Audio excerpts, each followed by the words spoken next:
Have you ever texted someone every single day, shared everything with them, but the moment you ask, "What are we?" all you get back is silence? That's called a situationship, not quite a relationship, not just a friendship, and roughly half of Gen Z is stuck in this exact confusion. Research found that 50% of Americans aged 18 to 34 say they have been in a situationship at some point. And according to Heng report, 56% of Gen Z users said fear of rejection actually stopped them from pursuing someone. So the real problem isn't just the lack of a label, it's the fear that keeps us from ever asking for clarity in the first place. Today, we are breaking down what a situationship actually is, why Gen Z is stuck in this cycle more than any generation before, and what this anxiety is really doing to the brain. If you have ever lost an entire day waiting for someone's text back, this video is for you. Let's start with the real question. What actually is a situationship? Is a state where there's emotional and physical intimacy, but no clear label, no commitment, and no promise of a future. It's more than friendship, less than a relationship, a tightrope walk where you don't even know the destination. There's daily texting, dates, sometimes even "I love you" feelings, but the moment you try to define it, everything gets blurry. The confusion has actually given birth to a whole new vocabulary: ghosting, breadcrumbing, benching, and love bombing. Benching means keeping someone around as a backup option, just in case something better doesn't come along. All of these terms point to the same root problem: a lack of clarity and the anxiety that grows out of that lack. Research also shows situationship often come with an imbalance. One person is more invested than the other, and that imbalance is often what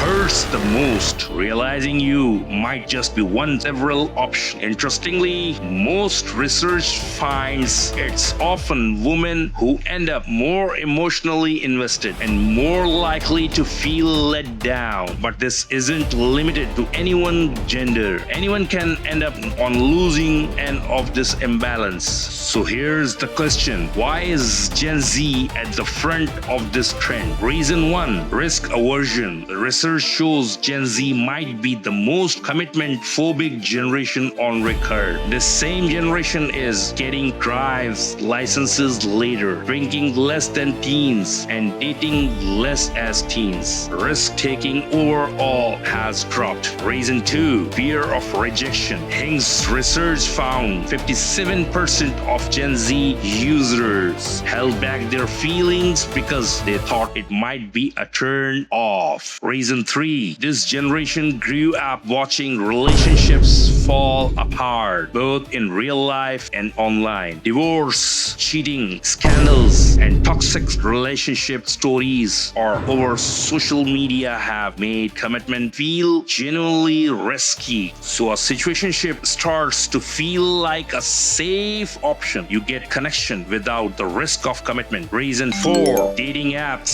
Swipe culture has turned relationships into an endless menu of options where there's always a next available. There are this many options. Actually choosing and committing to one person feels harder than ever. Reason 5: the desire for freedom. Some people genuinely choose a situationship on purpose to protect their independence. This isn't always a bad thing. For some people, it's a conscious, healthy choice. But the problem starts when it's not a choice anymore, when it's fear driving the decision instead. Reason 6: limerence. This is an intense, almost obsessive kind of attraction that ambiguity actually makes worse. When there's no clear answer, the brain fixates even more or maybe this time they'll text back. This is the exact same mechanism behind gambling. Uncertain rewards make the brain more attached, not less. Put all of this together and you get exactly why situationships are both so common and so painful for Generation Z. Now, let's look at what this anxiety actually does to the brain and to everyday life. Effect 1. Chronic uncertainty. Not knowing what we are day after day keeps the brain stuck in constant alert mode. It's the exact same stress response as any unsolved problem, except this one is romantic and deeply personal. Effect 2. Dropping self-esteem. When clarity never comes, the brain starts blaming itself. Maybe something wrong with me. That thought is most always wrong. Ambiguity usually comes from the other person's fear or intentions, not your worth. Effect 3. Triggering anxious attachment. For people who already learn anxious and in relationships, a situationship makes that feeling even more intense. They start chasing reassurance, and when it doesn't come, the anxiety only grows. Effect 4. Getting stuck in a waiting game. Months can go by hoping maybe they'll finally commit. All that time and energy that could go toward a real healthy relationship gets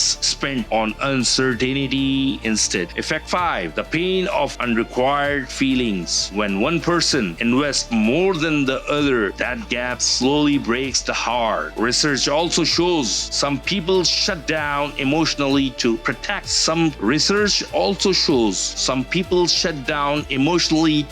Themselves from this pain, which ends up affecting future relationship too. Effect 6. Comparison and social pressure. Watching perfect couples online makes an undefined situation feel even more painful. It raises a painful question. Everyone else seems to get clarity. Why can't I? Effect 7. Decision fatigue. Constantly wondering, should I text today? Should I ask for more? It wears the brain down. This mental exhaustion spills over into work, school, and other parts of daily life too. Here's the good news. Situationships aren't automatically harmful. Research shows that for some people, it's a healthy, conscious choice. Some mature adults deliberately choose situationships so they can enjoy both freedom and intimacy without traditional labels. The difference is simple. It has to be a choice, not a fallback. And both people need to be clear that it's genuinely what they both want. So the real question is, how do you know if your situationship is healthy or quietly draining you? Sign 1. If both people are genuinely happy with the undefined status and neither is secretly hoping for more, that's healthy. But if one person secretly wants more and the other is comfortable with the ambiguity, that's an imbalance. Sign 2. If your entire mood and self-worth depending on whether they text you back, that's a warning sign. Sign 3. If you have asked for clarity and the answer keeps getting dodged, that's already an answer and it's costing you time. Sign 4. If you are neglecting your friends, career, or personal growth because of this uncertainty, none of these signs are anything to be ashamed of. They're just a normal human reaction to a genuinely confusing situation. The real question isn't whether you're in a situationship, it's whether it's costing you your peace of mind. The good news is there are real practical steps to get clarity back and protect your peace. Let's walk through exactly how you can build that clarity and balance. Solution 1. Be honest with yourself first. Ask, what do I actually want here? Before asking anyone else. That clarity helps you figure out exactly what you need from the other person. Solution 2. Have a direct, calm conversation and instead of avoiding the what are we question, ask it plainly without anger. If the answer keeps getting avoided, that silence is already an answer in itself. Solution 3. Give yourself a